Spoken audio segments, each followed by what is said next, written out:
Il est 8h33 sur BFM TV RMC. Mon invité est Sébastien Chenu. Bonjour Sébastien Chenu. Bonjour. Merci d'être sur RMC et BFM TV ce matin. Vous êtes député Rassemblement National du Nord, vice-président de l'Assemblée nationale. Et dans quelques instants, on parlera du droit du sol et de cette proposition des Républicains, un référendum d'initiative partagé sur l'immigration. Vous nous direz si vous la soutenez au Rassemblement National. Mais d'abord, Emmanuel Macron qui se saisit directement du sujet de l'agriculture après une visite surprise dans une exploitation du Doubs. Il reçoit à compter de demain les syndicats qui menacent de mener de nouvelles actions parce que les choses ne vont pas assez vite, disent-ils. Qu'est-ce que le président doit leur dire demain ? D'abord, notre pays va de crise en crise. Je pense qu'il est important de poser les choses. Et je veux avoir une pensée d'ailleurs pour les infirmiers libéraux qui sont aujourd'hui en grève, aujourd'hui et hier en grève, dont la situation ne cesse de se dégrader. Nous, on a déposé d'ailleurs au Rassemblement National une proposition de loi pour revoir leur barème sur les indices kilométriques. Mais notre pays va de crise en crise et le président de la République surfe sur ces crises. En fait, pourquoi Comment ça, il surfe sur ces crises ? C'est-à-dire que le président de la République a peur. En ce qui concerne les agriculteurs, il leur a menti et c'est pour ça qu'aujourd'hui il les reçoit. Comment ça il leur a menti ? J'y viens. Bon, d'abord il a peur de faire un mauvais salon de l'agriculture. Il les reçoit à toute vitesse. Gabriel Attal reçoit les jeunes agriculteurs. Ils ont compris qu'en termes d'image, puisque ce sont des gens qui ne sont attachés qu'à l'image, Gabriel Attal et le gouvernement, il n'y a que l'image et la com qui les intéressent. Donc ils se disent oulala, notre image va en prendre un coup. Vite, recevons encore une fois les agriculteurs. Ils ont menti. Les reçoit chaque année avant le salon de l'agriculture, dit l'Élysée. Enfin là, ils insistent d'ailleurs tous les deux pour dire qu'ils les reçoivent parce qu'il y a cette crise du monde agricole. C'est eux-mêmes d'ailleurs qui insistent là-dessus. Oui, ils ont Pourquoi menti. Il leur a menti ? Ils ont menti parce que ce qu'ils ont raconté pour calmer les agriculteurs il y a 15 jours, en réalité, ce sont des balivernes. Regardez, le calcul des retraites des agriculteurs. Est-ce que les choses ont avancé ? Rien n'a avancé. Le traité du Mercosur. Il n'y a pas de baguette magique pour changer les lois en 15 jours. Non. La réforme des retraites des agriculteurs. Non. La réforme des retraites des agriculteurs, ça a été annoncé il y a très longtemps au moment de la réforme des retraites, au moment du débat sur la réforme des retraites. Ça n'est toujours pas réalisé. Le Mercosur. Qu'est-ce qu'on se rend compte de quoi ? Hier, enfin le 12, c'était il y a quelques jours, hier ou avant-hier, au Parlement européen, à la Commission européenne, on entend les négociations sur le Mercosur continuent. Bien entendu, on sait qu'il y a des gouvernements et des chefs d'État qui ne sont pas d'accord, mais l'Union européenne continue à négocier sur le Mercosur. Mais si la France ne signe pas, il n'y a pas d'accord. On continue. Et puis, mais j'y viens. Emmanuel Macron, il a dit. Donc d'accord, ok, donc c'est toujours la même logique. Donc en fait, Emmanuel Macron à Paris dit je me scandalise du Mercosur, c'est honteux, on va regarder ça. Et puis au Parlement européen, à la Commission de Bruxelles, on continue, pas de problème, on continue. Mais il n'y a pas de traité aujourd'hui, il n'est pas signé la et négociation. la France ne le signera pas, dit Emmanuel Macron. Mais ce n'est pas visiblement ce que les Européens entendent, en tous les cas. Et ce n'est pas ce qui est relayé au Parlement européen et à la Commission européenne. Et j'ajoute une nouvelle chose sur les transpositions. On s'aperçoit que la France continue à surtransposer. On a découvert une transposition d'un bidule qui s'appelle le NODU, c'est-à-dire en fait sur les phytos. Une transposition française inventée en France qui est encore plus dure que les directives européennes. Et ça continue. Donc les agriculteurs, ils ont très bien compris qu'on les a baladés jusqu'à présent et que s'ils ne montent pas le ton, s'ils ne poussent pas le gouvernement à bouger, on reviendra à la case départ comme les Gilets jaunes sont revenus à la case départ en leur temps. Donc ils ont raison de maintenir la pression, c'est ce que vous nous dites ce matin. Ils ont raison parce que sinon c'est notre agriculture qui va être effacée.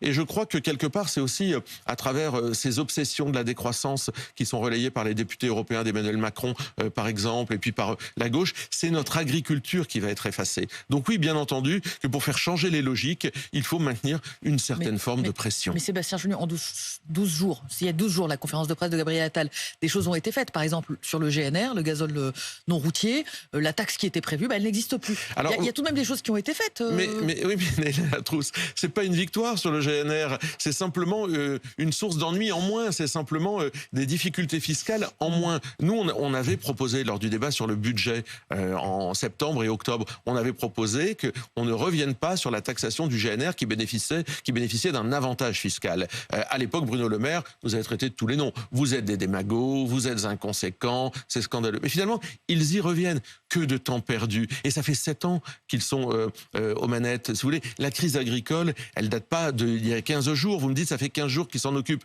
Très bien, d'accord, mais ça fait 7 ans qu'ils sont aux manettes. Et ça fait 15 jours qu'ils s'en occupent. Il y a un problème. Sébastien Chenu, votre parti, le Rassemblement national, lance cet après-midi une commission d'enquête sur les raisons de la perte de souveraineté alimentaire de la France. Qu'est-ce que vous allez essayer de démontrer avec cette commission d'enquête ? On veut savoir qui, finalement, sont aussi les gagnants de cette crise agricole et de cette crise alimentaire. Vous avez une idée là-dessus ?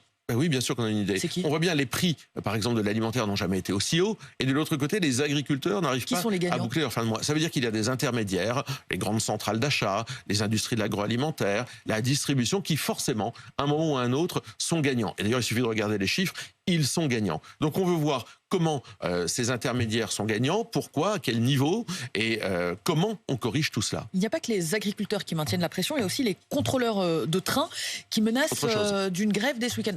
Pourquoi autre chose ? Ils disent exactement la même chose que les agriculteurs. Ils disent on manque de considération, on n'est pas assez payé. Est-ce que c'est un mouvement de grève que vous soutenez ? Alors il y a le fond et il y a la forme. Sur le fond, moi je les comprends parfaitement. Sur le fond, je comprends. Des Français qui ont des problèmes de pouvoir d'achat, qui travaillent, qui se lèvent tous les matins, qui sont dans des situations parfois difficiles. Quand on est contrôleur, on se retrouve à une certaine forme parfois d'agressivité. Je comprends sur le fond. Sur la forme, j'ai des réserves parce que les Français... sincèrement, en bave tellement que se retrouver à nouveau en période de vacances bloquée, je pense que il faut évidemment revoir ça. Mais ça dit deux choses. D'abord, un manque d'anticipation, encore une fois. On ne propose jamais des mesures pérennes aux Français sur leur pouvoir d'achat, de la SNCF, mais aussi du gouvernement qui doit accompagner et qui, là, encore une fois, se retrouve comme un lapin dans les phares d'une voiture à se dire, nous voilà encore pris. Et puis, si vous voulez... La SNCF, enfin les contrôleurs grévistes de la SNCF ont compris une chose. Il y a 2 syndicats sur 4. Oui, 2 syndicats sur 4, vous avez raison. Ils ont compris une chose, c'est qu'il faut mettre la pression sur le gouvernement dans les moments les plus difficiles pour les Français pour le voir bouger. Malheureusement, ce gouvernement anticipe si peu, pratique si peu le dialogue social, prend si peu en considération la souffrance des Français, qu'effectivement on en arrive à des situations totalement aberrantes où il faut bloquer pour se faire entendre. C'est l'inverse du dialogue social sur lequel, je vous le rappelle, notre République est une République sociale repose également. Sébastien Chenu, j'en viens à cette proposition des Républicains. Ce matin, un référendum d'initiative partagée sur l'immigration. Est-ce que c'est une bonne idée ? Est-ce qu'on pourrait arrêter de faire de la politique sur le dos des Mahorais ? Est-ce que des Républicains à Gérald Darmanin... Vous aussi un référendum sur l'immigration. Nous, on propose des choses sérieuses depuis très longtemps. Et je crois que Marine Le Pen... C'est pas sérieux ce que propose les Républicains ? Non, c'est toujours Monsieur Plus. Nous, on veut résoudre les problèmes des Mahorais. Et Marine Le Pen, depuis très longtemps, et je vous rappelle qu'en 2018... C'est pas que sur Mayotte, le référendum d'initiative partagée des LR. Je vous rappelle qu'en 2018, Marine Le Pen a déposé une proposition de loi sur le rétablissement, sur la fin du droit du sol à Mayotte, mais partout en France. Et je pense qu'il faut prendre les problèmes avec sérieux. Il ne faut pas attendre qu'il y ait un souci. Et à Mayotte, c'est plus qu'un souci, c'est une crise énorme. Comment ne pas penser à nos compatriotes mahorais pour ensuite sortir ce qui peut s'apparenter à un gadget. Je vais revenir au sujet de Mayotte plus précisément, mais juste sur le référendum d'initiative partagée sur l'immigration, vous dites ce n'est pas sérieux. Pourquoi ? Mais non, mais parce qu'on a l'impression que les Républicains font de la politique sur le dos des Mahorais. Enfin, d'abord, est-ce qu'on se rend compte... Les Républicains proposent des réformes sur l'immigration depuis au moins depuis 2017, encore des amendements sur la dernière loi de décembre. En 2008, François Baron, ministre de l'Outre-mer, disait qu'il faut revenir sur le droit du sol. En 2005. En 2008, c'était Christian Estrosi qui le disait. Que s'est-il passé ? Je veux dire, on les a vus aussi à l'œuvre. Donc aujourd'hui, dire on a eu une super idée, on va faire un référendum d'initiative partagée, je pense qu'il faut prendre les choses sérieusement. Savoir où on est et où on va. Où on en est à Mayotte. Ce qu'on veut pour notre pays. Quand Gérald Darmanin dit... c'est pas sur Mayotte, précisément, encore une fois, le référendum d'initiative partagée. C'est Mayotte le déclencheur. C'est plutôt la censure du Conseil constitutionnel d'un certain nombre de dispositions de la loi immigration. Justement, quand Gérald Darmanin dit le droit du sol est attractif pour une immigration incontrôlée à Mayotte. Mais s'il l'est à Mayotte, le droit du sol, s'il est attractif, il l'est partout sur le territoire. Et c'est bien ce que nous disons. Donc il faut solutionner ceci en revenant sur le droit du sol. Ce qui n'empêchera pas des gens d'ailleurs de pouvoir se faire naturaliser, d'acquérir la nationalité française selon un certain nombre de critères. Sébastien Chenu, la réforme du droit du sol ne fait pas partie en l'espèce du référendum d'initiative partagée que proposent les Républicains. Mais venons-en à Mayotte. Mais qu'est-ce qu'ils proposent les Républicains en fait ? En parler, ils proposent notamment de durcir les conditions du regroupement familial. Il propose... Nous, on a un référendum. On propose depuis longtemps un référendum avec un texte que Marine Le Pen... Mais je comprends que vous ne soutiendrez pas l'initiative des Républicains. Il se réveille un beau jour en disant tiens, on va faire un référendum d'initiative partagée. De l'efficacité. Vous parliez de Mayotte. À Mayotte, il n'y a pas d'aide médicale d'État. que vous proposez de supprimer, que les Républicains proposent de supprimer. Je précise, c'est un dispositif qui permet notamment aux étrangers en situation irrégulière, précisément aux étrangers en situation irrégulière, de bénéficier d'un accès aux soins. Pas d'aide médicale d'État à Mayotte, Sébastien Chenu, et pourtant l'immigration explose. Oui, mais ils ne viennent pas pour l'AME. Non, mais ils viennent pour d'autres choses. D'abord parce que les Comores sont beaucoup plus pauvres que Mayotte. C'est pas un sujet de pompe aspirante. Mayotte, ce n'est pas Monaco non plus. Non, mais personne ne dit que Mayotte, Mayotte, c'est le département le plus pauvre de France. Mais ça reste plus riche que les Comores. Et vous savez qu'il y a aussi la volonté pour les Comores de s'approprier Mayotte. Il y a la revendication comorienne de s'approprier Mayotte. Et ils le font en envoyant les leurs, finalement, accoucher, s'installer et vivre à Mayotte. Ils viennent juste parce que le niveau de vie, l'espoir de trouver un emploi, de faire étudier leurs enfants. Le niveau de vie, c'est aussi des aides. Le fait de pouvoir scolariser des gens, leur trouver un logement, leur trouver un emploi, ça repose pas sur rien. C'est bien l'argent. C'est bien l'argent des Français.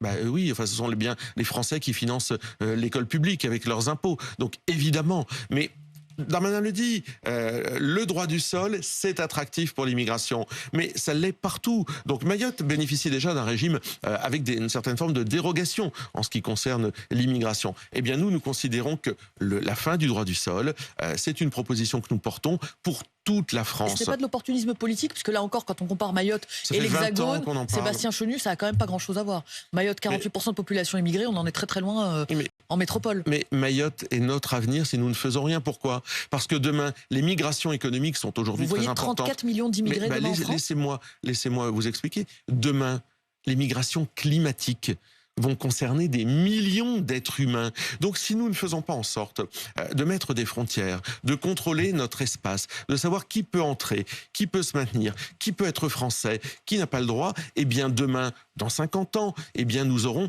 ces problèmes face à nous. Il faut les anticiper. On nous dit matin, midi et soir, attention, le climat, la difficulté liée au climat va provoquer des catastrophes. Oui, les migrations climatiques sont devant nous. Sébastien Chenu, à Mayotte, la restriction de l'accès à la nationalité votée en 2018 a conduit à ce qu'on appelle une nouvelle fraude, les fausses reconnaissances de paternité. Aujourd'hui, un enfant né à Mayotte peut se voir délivrer un certificat de paternité par quelqu'un de Mahorais sous condition d'un échange financier. Je te donne un chèque, tu me donnes une reconnaissance de paternité. Est-ce qu'il faut des tests ADN ?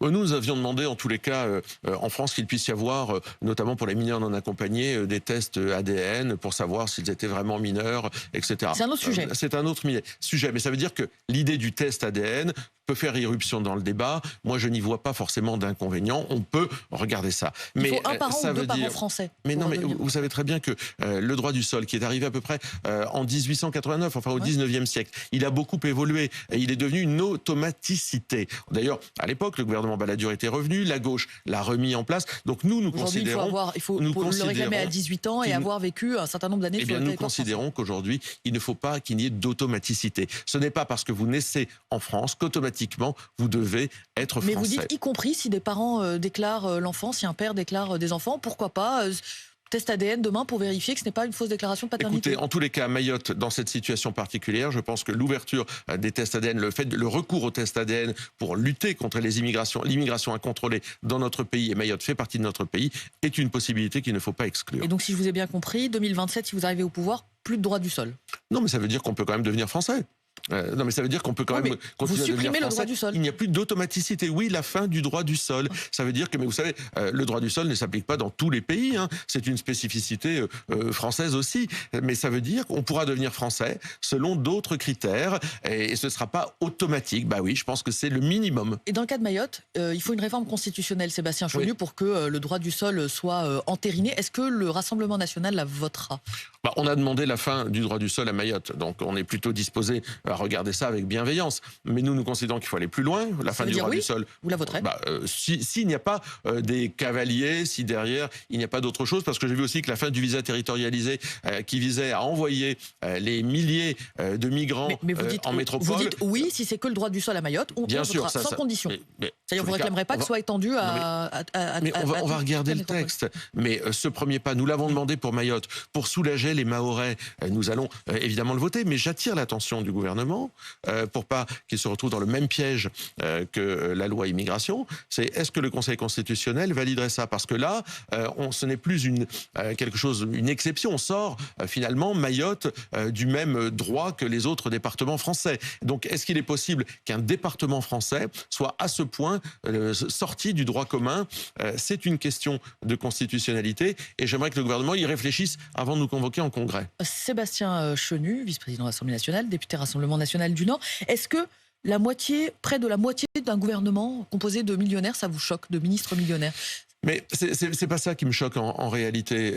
C'est pas que les gens aient pu gagner à un moment ou à un autre leur vie à l'extérieur avec Dupond-Moretti. Les ministres peuvent être millionnaires. Non, mais les ministres peuvent être millionnaires. Ce serait bien aussi qu'il y ait des ministres qui arrivent de la vie réelle et qui ne le soient pas. Mais on a l'impression que c'est la politique qu'ils mènent qui est au bénéfice des millionnaires avec Emmanuel Macron. C'est la politique menée par le gouvernement d'Emmanuel Macron au bénéfice de quelques-uns. Et ça me choque davantage. Parce que vous pouvez avoir... Parce que je vous ai coupé. Vous aviez parlé d'Éric Dupond-Moretti. Vous dites il a gagné sa vie honnêtement.